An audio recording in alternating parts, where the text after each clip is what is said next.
दीप कमाल का मूवमेंट दिखा। डाउ फ्यूचर्स ने कल दिन के दौरान बड़ा परेशान किया, फिर स्ट्रेंथ आ गई, मार्केट्स भी सुधर के बंद हुए। ऐसा क्या हो गया, वो भी युद्ध के बीच में? एब्सोल्युटली, अमेरिकी बाजारों ने तो हार्डली एक रिएक्शन दिखाया। जैसे आप कह रही थी, एक सुस्त शुरुआत जरूर हुई थी। डाउ फ्यूचर्स जब हमारे बाजार बंद हो रहे थे तो इंडिकेट कर रहे थे कि कमजोर सेशन रह सकते हैं, बट उसके बाद देखिए फर्स्ट हाफ अमेरिकी बाजारों को थोड़ा ठंडा रहा, बट इनिशियली जो ओपनिंग पर गिरावट आई उसके बाद आपको और ज़्यादा अमेरिकी बाजार गिरते हुए नहीं दिखे और फिर दिन के निचले स्तरों से करीब 350 अंकों की रिकवरी देखी। 200 पॉइंट उछलकर आपने देखा, डेज हाई पर आपके लिए डाउ बंद होते हुए दिखाए, तो कोई वैसी परेशानी नहीं है और लगातार दूसरे दिन अच्छी बढ़त आते हुए दिखी। फ्राइडे के सेशन में हमने देखा था करीब 300 अंक ऊपर था डाउ, कल हमने देखा करीब 200 अंकों की तेजी आती हुई दिखी।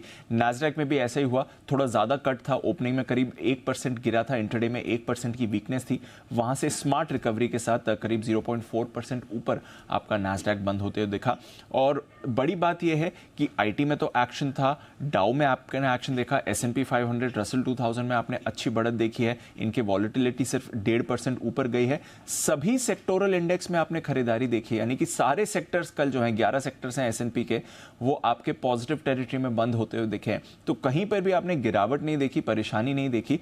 इनिशियल ऑफ कोर्स थोड़े बाजार कॉशियस थे, बट उसके बाद जब रिकवरी आई तो बहुत ही अच्छी रिकवरी आई और डेज हाई पर आपको अमेरिकी बाजार बंद होते हुए दिखे हैं।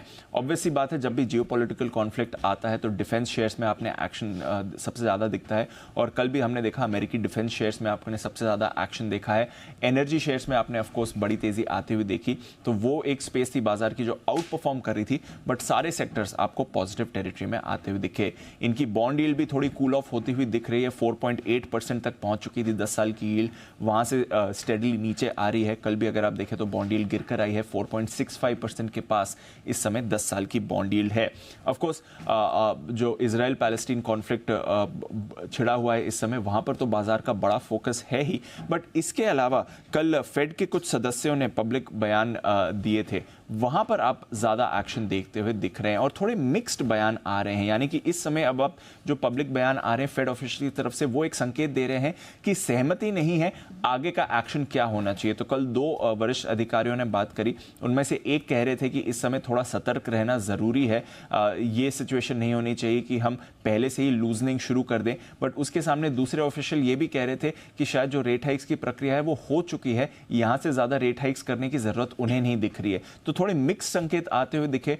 बाजार ने भी इसको एक तरह से पॉजिटिव लिया कि शायद फेड में अब सहमति आगे नहीं होगी रेट हाइक्स को लेकर, क्योंकि जो दरें बढ़ने का अनुमान है नवंबर 1 को जो पॉलिसी है उसमें सिर्फ 14% जानकार इस समय अनुमान लगा रहे हैं कि एक और रेट हाइक हो सकती है। 86% जानकार मान रहे हैं कि शायद नवंबर में आपको रेट हाइक नहीं होते हुए दिखे, तो वहां से भी बाजार ने थोड़ा सहारा लिया है।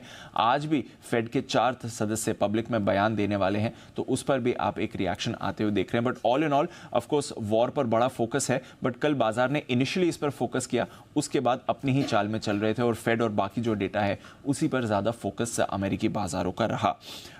यूरोप में आपने जरूर सुस्त कारोबार देखा है, इक्विटी से ज्यादा ऑफ कोर्स कमोडिटीज में आपने इस युद्ध का प्रभाव आते हुए देखा। कच्चा तेल नेचुरली सबने एक्सपेक्ट किया था कि जंप करेगा और कल करीब 4% कच्चा तेल आपको जंप करते हुए देखा है, करीब $88 के आसपास ब्रेंट आ चुका है।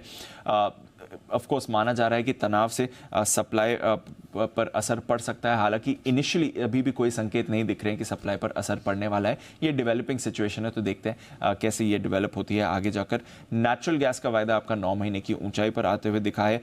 सोना चांदी करीब 10 दिनों की ऊंचाई पर आपको आते हुए दिखे हैं। लेड छोड़कर बाकी सभी बेस मेटल्स में भी कल उछाल आया, क्योंकि ऑफ कोर्स चाइना के मार्केट्स भी एक हफ्ते बाद खुल चुके हैं, तो थोड़ा एक्शन आपको अक्रॉस कमोडिटीज दिख रहा है।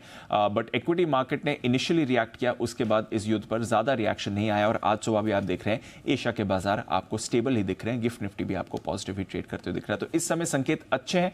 देखते हैं ग्लोबल मार्केट यहां से किस तरफ की डायरेक्शन चूज करते हैं। वेरी वेल, चलिए, तो शुरुआत करने के लिए तो संकेत अच्छे दिख रहे हैं। अब हमारे मार्केट इसे